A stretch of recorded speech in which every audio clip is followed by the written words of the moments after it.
Have you ever wondered what you need to do in order to secure your system and make sure nothing of yours gets stolen? Well, that's what we're talking about today.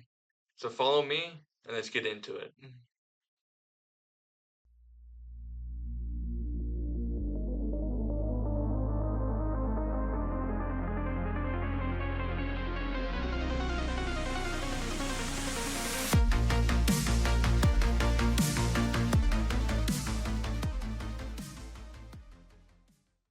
The first thing that I want to talk about in this video, in order to kind of help you guys and make sure everything's secure, make sure nothing gets stolen, the very first thing you need to do is set a password that is strong enough in order for it not to get hacked into. So advice I usually give to people is you want your password to be at least 14 characters long because you don't want it too long that it's impossible to remember, but you also don't want it too short that it's easy for someone to guess. The reason I say that is because there are systems that different hackers use. There's different attacks that go on with it. And one of the more popular attacks with passwords is called a brute force attack. And a brute force attack, they have a software they use or a program that they developed that goes through every possible combination in order to guess your password. So the more complex your password is, the better, meaning uppercase, lowercase, special characters and numbers, and make sure no personal information of yours is in the password, like your name, social security number, ID number, driver's license, nothing. Make it completely random and complex. This way, no one can guess your password. Next thing I want to talk about is really important and goes along the lines with passwords actually. It's called MFA, or in other words, multi-factor authentication. There are different forms of multi-factor authentication. There's an app you can use called Microsoft Authenticator. You can use your phone number that can text you a code that way you can verify that you are the person who's trying to log into your account. And there's multiple other authentication methods. The reason why this is so important though is because you're adding a second layer to your security. Because now you have a password that is about 14 characters long, complex, and random.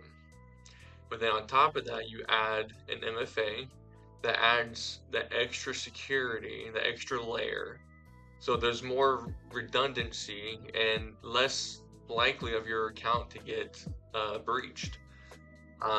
Because if someone's trying to breach into your account, let's say they do know your password. Okay, great. They know your password, they put that in.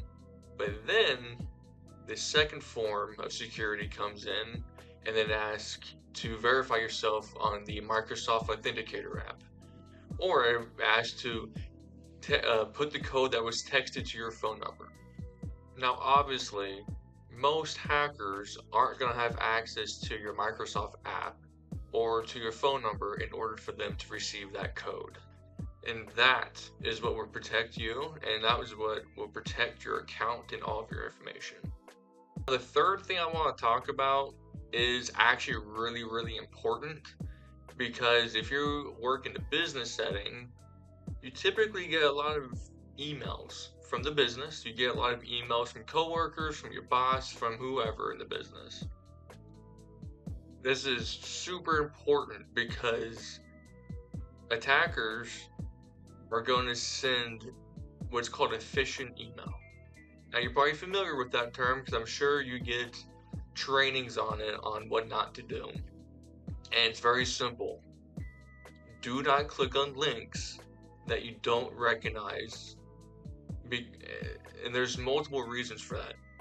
So let's say you get an email from someone that's completely random. You don't recognize the email. You don't think it's an email from anyone inside your company. But then they're in the email, it says, Jason, I sent you a link of a spreadsheet that I want you to take a look at so you can verify if the numbers are correct.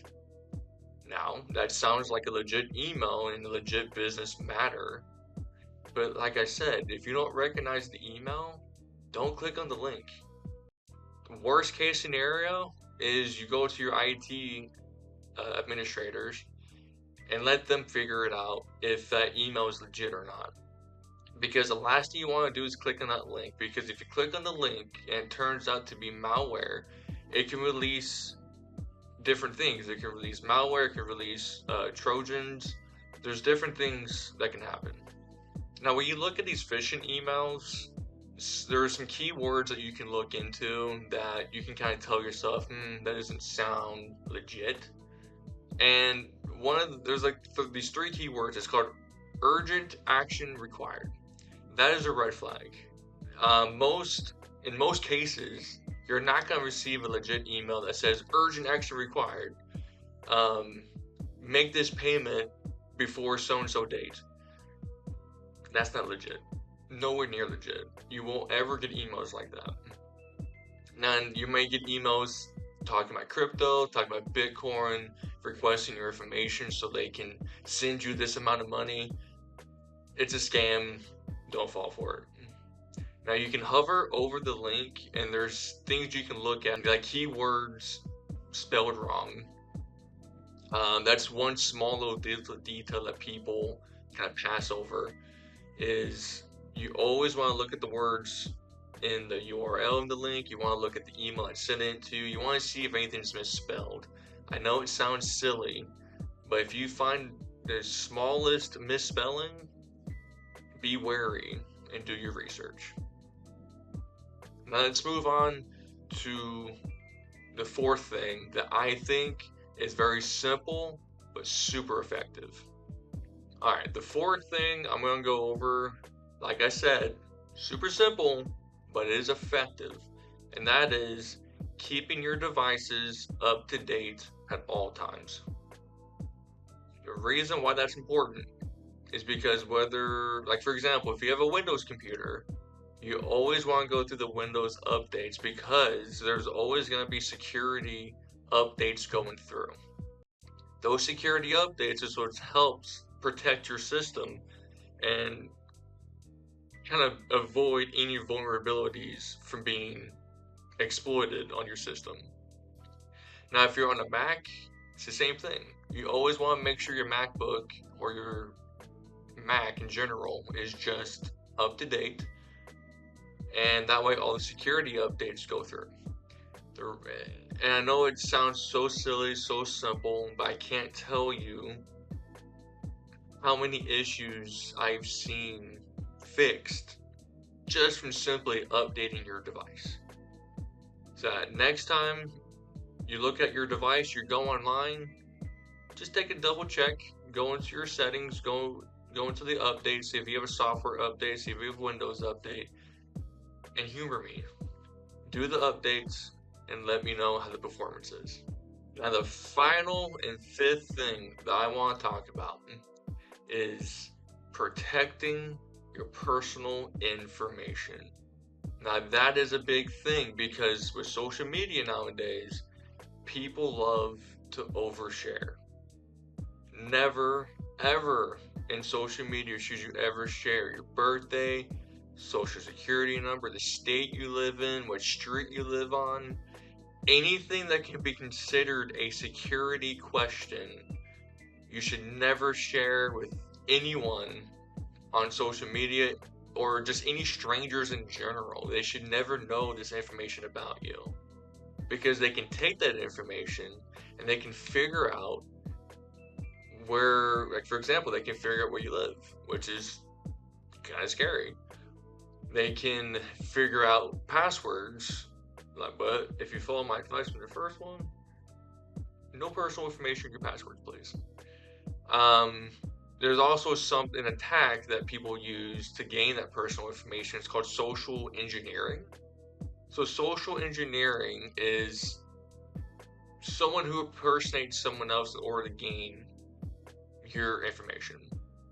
Along the lines of personal information, also when you go on vacations, don't post too much about your vacation because like I said, you don't want strangers to know exactly where you are.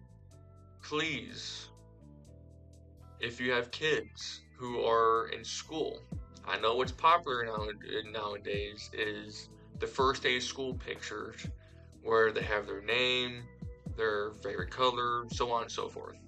That's really awesome, but don't post too much info on those first day of school posts because that's highly dangerous for someone who could be stalking you on social media. And overall, the whole point of this video is just to help you stay secure, help you have a peace of mind. Because with technology growing, hackers are just going to get more sophisticated. It's just a matter of how and when. It's just a matter of time that you may come across something that you feel like is a red flag. And like I said, don't be afraid to call it out if you feel like it's a red flag.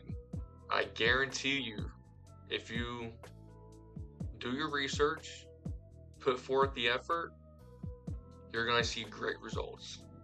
And I appreciate you guys taking the time to watch the video, taking your time learning about the security world.